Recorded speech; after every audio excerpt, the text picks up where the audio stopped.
Hello students, myself Maushmi Bhattacharya from Shet Vidya Mandir English High School CBSE Vasai. आज मैं आपको कक्षा 7 हिंदी व्याकरण का पाठ 9 अविकारी शब्द समझाने जा रही हूँ। प्रस्तुत है पाठ का चतुर्थ खंड।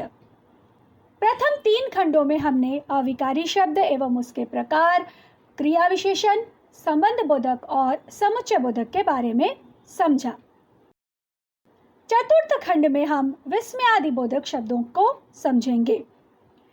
विस्मयादि बोधक शब्द को अंग्रेजी में इंटरजेक्शन कहते हैं।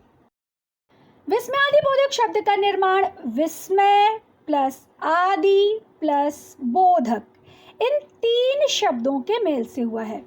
इनका अर्थ है विस्मय आदि भावों का बोध कराने वाले शब्द, अर्थात ऐसे शब्द जिन्हें हम सोच समझकर नहीं बोलते हैं, वह अनायास ही हमारे मुंह से निकल जाते हैं। कोई भी परिस्थिति ऐसी होती है या कोई भी घटना हमारे सामने ऐसी होती है या कोई भी दृश्य हमारे सामने ऐसा आता है जिसे देखकर अनायास ही अचानक से हमारे मुंह से कुछ शब्द निकल जाते हैं, वह शब्द विस्मयादि बोधक शब्द कहलाते हैं।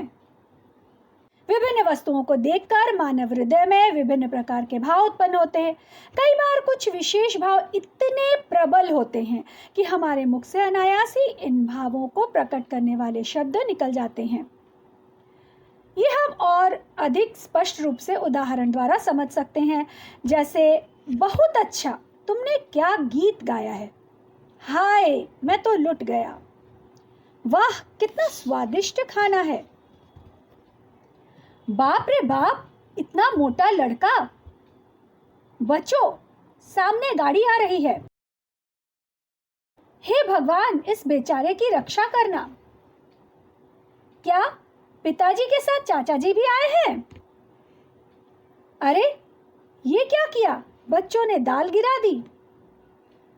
ऊपर दिए गए चित्रों से संबंधित वाक्य घृणा, हर्ष, शोक, विस्मय आदि भावों को प्रकट कर रहे हैं। इस प्रकार विस्मयादि बोधक शब्द की परिभाषा हम ऐसे दे सकते हैं कि वे शब्द जो आश्चर्य, हर्ष, घृणा, पीड़ा, प्रसन्नता, दुख आदि मनोभावों को प्रकट करते हैं, वे विस्मयादि बोधक शब्द कहलाते हैं। इन शब्दों के विषय में हम कह सकते हैं कि ये शब्द अव्यय यानी अविकारी शब्द हैं। लिंग, वचन एवं कारक के कारण इनमें कोई भी परिवर्तन नहीं होता है। कुछ और मुख्य बातें इस प्रकार है। ये शब्द वाक्य के अन्य शब्दों के साथ कोई संबंध नहीं रखते। ये तो किसी विशेष परिस्थिति में अनायासी मुंह से निकल जाते हैं। दूसरा, ये शब्द प्रायः वाक्य के प्रारंभ में प्रयुक्त किए जाते हैं। तीसरा, इन शब्दों के उच्चारण का विशेष महत्व होता है।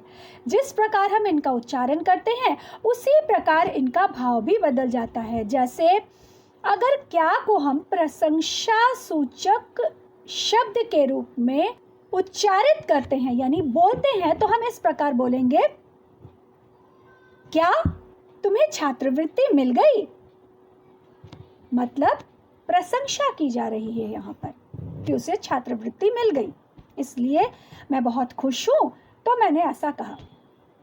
अब आश्चर्य सूचक के रूप में जब क्या का प्रयोग किया जाएगा उस समय ऐसे होगा, क्या तुम प्रथम आए हो। इस वाक्य से हमें पता चल रहा है कि जो व्यक्ति प्रथम आया है या जो छात्र प्रथम आया है उसके प्रथम आने पर आश्चर्य हो रहा है वक्ता को, इसलिए वह कह रहा है कि क्या तुम प्रथम आए हो।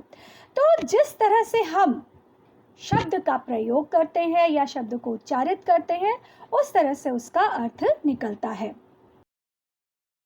विस्मयादि बोधक शब्दों के कुछ उदाहरण निम्नलिखित हैं। मन के भाव हर्ष सूचक विस्मयादि बोधक शब्द ओह, वाह वाह वाह, क्या खूब, क्या अच्छा। शोक सूचक हाय हाय, हाय रे, बाप रे, उफ, हाय राम, आह। आश्चर्य सूचक अहो, ओह, ओहो, बाप रे, बाप, क्या, ए, हे, अरे। घृणा सूचक छी, छी छी, धिक, धत। स्वीकृति सूचक अच्छा, ठीक, हाँ, जी हाँ, अच्छा। संबोधन सूचक अरे, रे, आ, ओ, हे माँ, हे राम। चेतावनी सूचक सावधान, होशियार, खबरदार, बचो।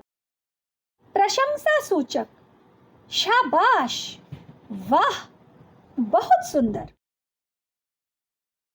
अब हम पाठ के मुख्य बिंदु पर दृष्टि डालते हैं। वे शब्द जो हर्ष, शोक, घृणा, आश्चर्य जैसे भावों को प्रकट करते हैं, विस्मयादिबोधक शब्द कहलाते हैं। इन शब्दों का प्रयोग वाक्य के प्रारंभ में होता है। इन शब्दों के उच्चारण का विशेष महत्व होता है। इस प्रकार हमने विस्मयादिबोधक शब्दों को समझा। पाठ को और अच्छी तरह से समझने के लिए पुनः एक बार पाठ को ध्यानपूर्वक पढ़ें। हमारे पाठ अविकारी शब्द का चतुर्थ एवं अंतिम खंड यहीं पर समाप्त होता है। धन्यवाद।